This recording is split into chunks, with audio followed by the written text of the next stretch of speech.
Here's a striking revelation that challenges many assumptions about Charlie Kirk's final days. Van Jones recently disclosed a message he received from Kirk just one day before Kirk's tragic death. This message paints a very different picture of Kirk than the one often portrayed in heated political debates. But here's where it gets controversial. Despite their fierce public disagreements, Kirk was reaching out for a respectful dialogue, not conflict. Van Jones, a well-known political commentator, shared this private direct message with Anderson Cooper on CNN, providing what he calls proof that Charlie Kirk was not an advocate for censorship or civil unrest. Instead, the message reveals Kirk's desire to engage in a civil, gentlemanly conversation about some of the most contentious issues of the day. The context of their exchange was the tragic stabbing incident on a Charlotte train, where a Ukrainian refugee was killed. Van and Charlie had been locked in a heated debate over whether the attack was racially motivated, specifically if the victim was targeted because she was white. Despite the intensity of their disagreement, Kirk's message to Van was an invitation to discuss these sensitive topics calmly and respectfully. The message from Kirk read, "Hey Van, I mean it. I'd love to have you on my show to have a respectful conversation about crime and race.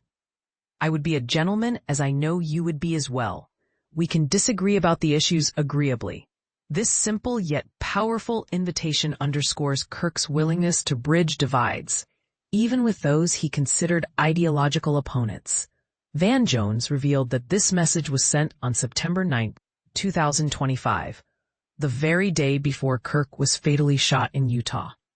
Van admits he only saw the message after the shooting, which adds a poignant layer to the story. In the aftermath of Kirk's death, many narratives have emerged, some suggesting that Kirk was a figure who promoted division or censorship.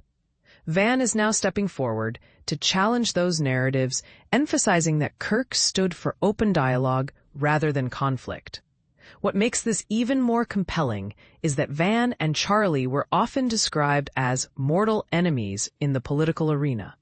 Yet despite their deep ideological differences, Kirk's outreach for a civil debate reveals a side of him that many might not expect. It raises important questions about how we perceive public figures and the nature of political discourse today. So, what do you think? Does this message change your view of Charlie Kirk? Can respectful conversations truly happen between people with opposing views, or is this just an exception? And here's the part most people miss.